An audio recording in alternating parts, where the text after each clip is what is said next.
Um, I'm a resident here in Texas right now. I live in Killeen right now, but I'm originally was raised, well, most of my years, in on the West Coast, my early years, up until up until I was about 30. So, been been a few different places, and you know, here I am. Okay, now we're gonna talk about your origins. Now, you say you're a musician, and like all musicians have beginnings. You ever have a mentor or somebody that stuck those horns in your hand to instruct you and taught you this gift that you have now? So, how did you basically go out in order to start playing the saxophone? Um, yeah, as far as the saxophone started, when I was in fourth grade, I went to school, and we had just moved to California, and they started busing, in Pasadena, California, and we got bussed out to some schools where they had lessons for kids. So my mother encouraged me to take lessons at that time in something, and I was always listening to music from a pretty young age. So I, you know, I already kind of felt like I was going to end up playing the saxophone, although she originally signed me up for a brass instrument to play French horn. So uh, from that point on, man, I've always played. I never stopped from the time I started as in the fourth grade. I did have some times, well, I can say, where I didn't play, of course, but it's always been something that's been close to me. It's been an interesting journey. Um, I have had some great influences and some great people that I've been able to be around to inspire me and be in some great situations, actually. Living in Southern California, especially in the time when I was in high school, uh, there was a lot of, great music in that time. That was the, 70s, 80s, late 80s, or early 80s for me. I graduated from high school in 1978. So, 78. Okay, now I was really kind of say you got we were talking about it last week where this guy was telling me most musicians learn from the street, going to the clubs, sitting in with the different musicians, learning riffs, learning techniques, and then some people take the other turn by going to school and learn the theory stuff and learning the tunes and getting in the show bands and the school bands and did you do any of that? yeah, I'm kind of a mix between both of them, Richard. I mean, my mother did introduce me to music. We had a lot of music from the very beginning of that I can remember hearing music. So I immediately, was attracted to it. So,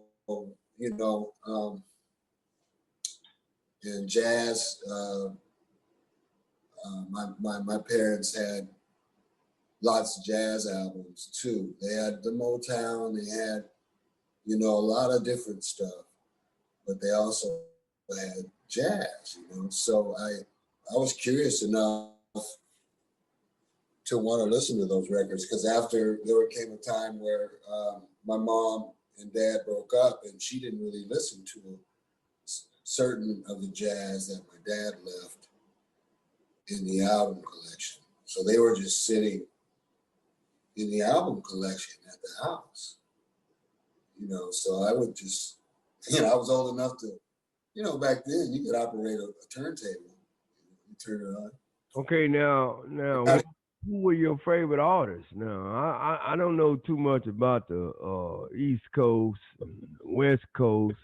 I know most of our idols around here. We listen to a lot of rhythm and blues players.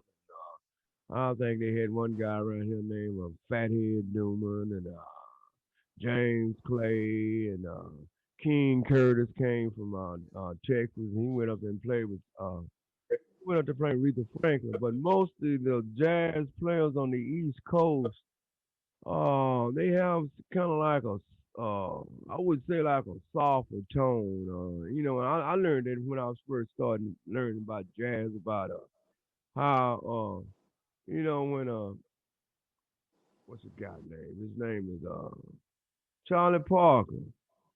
When Charlie Parker went out to the West Coast with Dizzy Gillespie, he went out there and he started to playing. He started writing some tunes, and they never could. They really didn't catch on to with that sound he had, and he was like a rarity. And basically, he made about two or three recordings while he was out there, cause I think Dizzy got mad at him and left him out there by himself. So the sound basically you got the Stan Getz sound that's strong, that little light Yeah, yeah, saxophone yeah, sound. yeah, And yeah, yeah. do you can you basically tell the difference between a person that basically if he comes from Texas or if he comes from up north or can you tell? Wow, that's a good question, man. I mean, you That's got a you got really to good. have some ears. I I got think, jazz yeah, ears, there are and I know influences. and Yeah. I know that this I know a lot of people play the soprano saxophone, and one thing the soprano does, it kind of hides your sound, your identity. Uh, Unless you know technically what a person can do on that horn, the sound basically sounds just alike. I mean, it's mostly whoever's on soprano sax, they mostly sound just alike. Unless you're something, it's just a few people. Now, I can tell the difference between Kenny G and I can tell the difference between Coltrane, and I can tell the difference between what's this other player that played Grover Washington. Okay, They got so different check tunes. this out. Yeah, so check this out, Richard. What you're talking about now is actually that whole aspect of how there's a lot of musicians sounds now that they sound more like someone else than they might sound their own way. So um, I've always worked hard to develop my own sound. I wasn't a or I don't consider myself a bop musician. Like I've learned to play you know heads of Charlie Parker songs and Dizzy songs and jazz of that era because it has a lot of great stuff in it, to learn. So I took my since I did start in school, I was introduced to reading music, right? Learning your scales and how to read music and all this. So I think that gave me a chance to kind of get a good solid foundation to be able to read music that way. But ultimately, that's all music is, though. I mean, it's just a representation of what they're trying to say. This is, it's just a roadmap, right? So, I mean, sound is everything, and everybody doesn't have that sound you're talking about. That one sound where they could play two notes, and you already know who it is. You know, you're gonna hear. I think because of the legacy of all those players, now look how many more players there are out there since those days that have been inspired by those innovators and all the different, from the earliest days of Satchmo moving up through, the whole, just that whole time, man. There's just been so much that has happened in a short amount of time as far as music and the way it progressed. It kind of progressed almost in a way, it kind of feels like a little too fast sometimes, you kind of think, because how it changed so much in a, 70, 80-year period. You know, I mean, just from the 20s, you start with popular music people that we start hearing about, talking about the early 20s on up to now, you know, and even in that time, all the way up to the 70s, 80s, 90s, and, you know, you still had some innovation going on, but it was mostly towards the newer style of music and hip hop, sampling, writing beats, and not composing music anymore the same way, at least for the masses. What I really was trying to ask you were, and you say that you move around and you have been experiencing a lot of clubs and stuff. And what are some of the hot spots around in Los Angeles and LA and stuff like that? I don't really know any places like that. Can you call out some names really for me, man? Not really, because I've been away from LA, you know, for quite some years.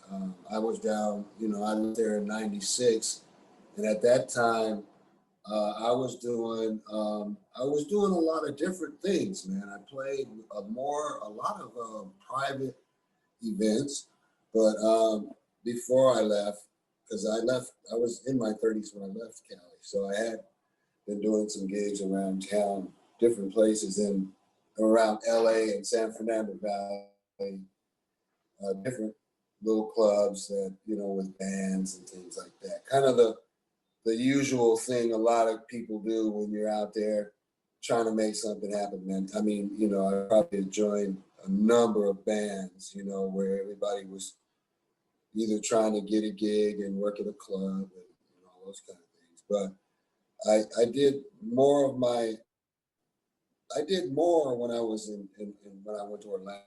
I mean, that was in '96. So from that time frame, that's where I think I started to, you know, play around. And I did, you know, I had a quartet of, you know, playing at a restaurant for a 3-year run called Houston's Restaurant, fine dining, you know, quartet there. A lot of Orlando, nice spots down there. You know, it's just the way it's made down there with all the, you got the tourism industry and there's places that musicians can play, you know, not feel starved. I mean, you have to really work at it. But I mean, I met, you know, as far as people that I've actually been able to meet, like, okay, we talked about, because when I was in high school, I met famous sax player Benny Maupin from Herbie Hancock. Headhunter Band. He Headhunter. lived, You know, Benny Maupin used to play with Horace Silver, man. yes, he sure did. He's Yeah, a great player, great guy. yeah, He was a big influence on me, man. His son, Benny's son, Jamel, uh, lived when they moved to from Detroit to LA. He brought his son. His wife had passed away. His son was a couple of years younger than me, so I met him in high school, and we became very good friends. As a matter of fact, we're like bros. You know, I mean, we're still in touch these days. He's a engineer. Mm-hmm. He's an engineer. He does sound and live and sound.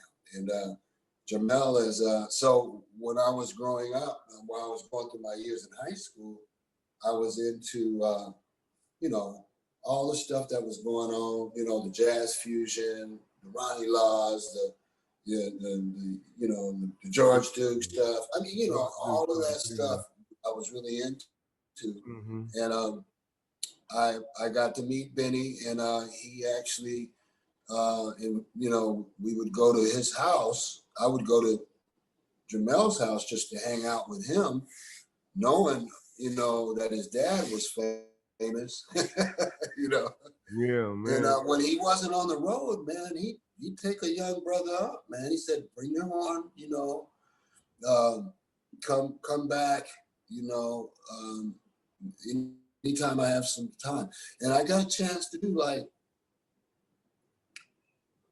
about 2 months of worth of you know, studies with him, man. You know, that he really helped me out right before I went to college, you know, and that was very instrumental. And so he's like family, you know. And he took me to see some of those big concerts. I got to go with their family, you know, to watch the Headhunters band, and You ever meet Mike Clark? That drummer. um, That dude's bad. yeah, White dude, man. bad Dude can play. dude, I man, he think was bad that's really dude. why he didn't worry about losing Harvey Mason, man, because Mike Clark had a foot on him, man. Yeah, Mike Clark was a bad. Oh, oh, Yeah, I know a yeah, lot about you, man. I met Herbie Hancock at a concert one night, and now when I was in college, when that Headhunters album first came out, man, and man, I ain't never heard nothing sound like it in my life, man. And I was yeah, it looking, blew me away, man. That and the weather report stuff, yeah, you know, well, it was like, so you like a lot of fusion stuff, huh? yeah, well, I wasn't really into that, but I listened to a lot of, you know, rock. Of course, you know, all the Earth, Wind, all the classic rock, funk. I'm a heavy funketeer, you Uh-huh. know. Got to give me my my George Clinton and all the P Funk and Bootsy and Maceo. James Brown, Maceo, and all. Yeah, Maceo Got Park. to have it.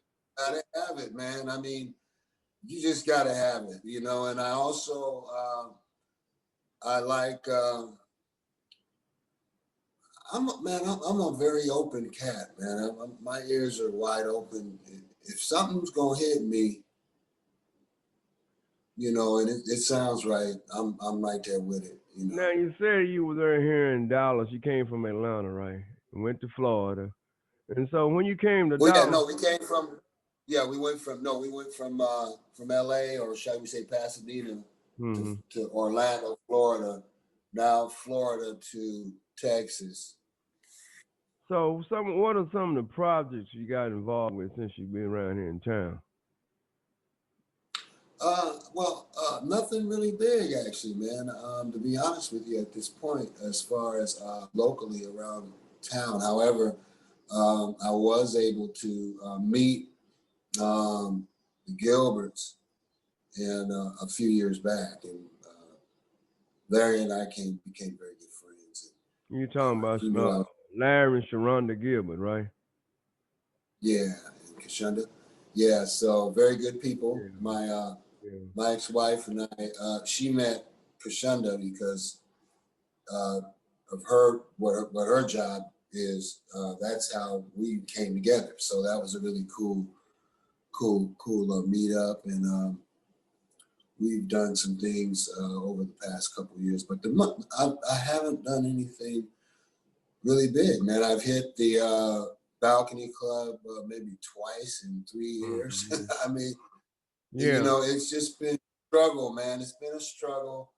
I never have really gotten my whole profile out in the Dallas area saying, okay, man, this is where you are, and you market yourself here. I'm Hey, still listen, dealing. I don't usually do this now, man, but you got a horn around you right now, man. Yeah, I do, man. You want to play a little bit? We got about 8 minutes, man. You want to play a little bit? Okay. Sure. You want to Oh, play a little? All yeah. right, man. Do that. Yeah. I want to let me know if you can hear, because I can blow a little tune here for you. All right.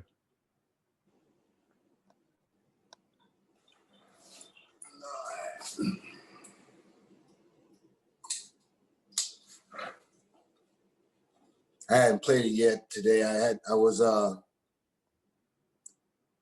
trying to get the reed a little wet here.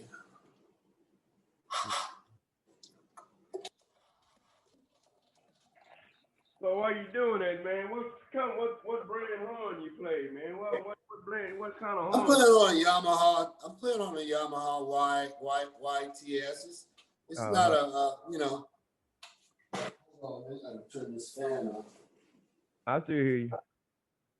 Yamaha and what reed? What reed? Okay, What'd I you hear say? you. What reed? What reed? What strength reed you wear? What size reed? What form of reed? Well, you know, I'm using some Van Doren. Oh yeah, you got the trumpet out. Hold on.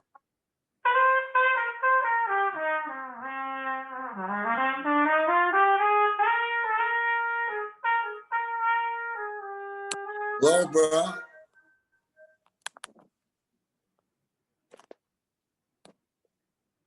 Where you at?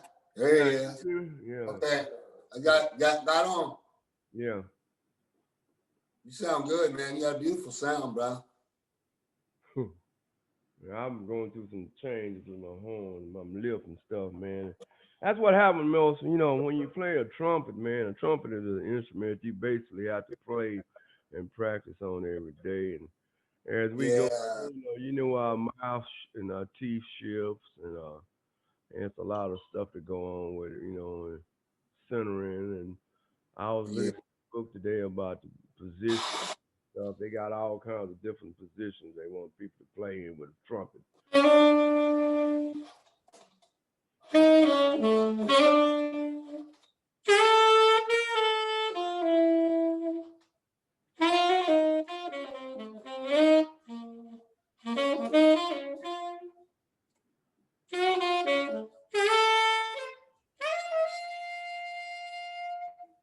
Yeah.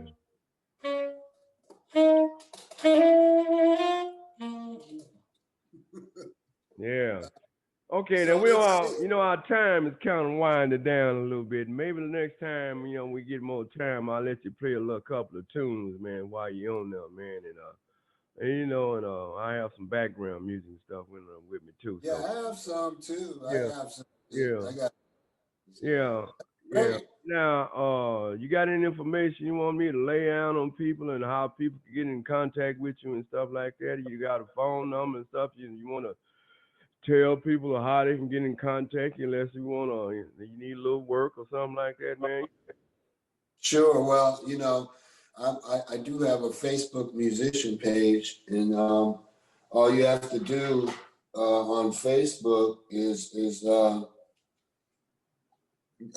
put the ampersand sign Sax 360 music, you know, and you'll come up with my musician page. And while you're there, you can follow me and you can send me messages. I have some of my services up there for small shows that you know I'm available for doing maybe once that time is right. Right now it's kind of shaky, with doing stuff, but Yeah, it's safe for everybody, man. yeah, Like everybody's sheltered in place around here in town. They've been having a couple of gigs and they got social distances, and some people really afraid, don't want to show up. And then the people in the band, they used to have a limited amount of people inside the audience, and so that's don't pay too good neither. You know what I'm saying? So what I it's a was tough, you tough. said you wrote some plays for Miss Gilbert. Now you was over the pit crew. You was over the song direction. You was the musical director, right? No, yeah, no. Actually, the the keyboardist was the musical director. I was a Uh, hired, I was a hired musician in that band. yeah, Yeah, yeah. The but next, we had talked about, he hasn't done any plays in a while.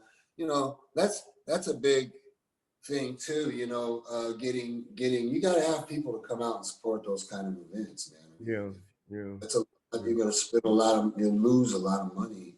yeah, yeah, Those things. yeah. So as we wind up our show tonight, man, I really appreciate you coming on today and Probably next week I have my setup, and you probably can have a little bit more tunes and stuff to work on.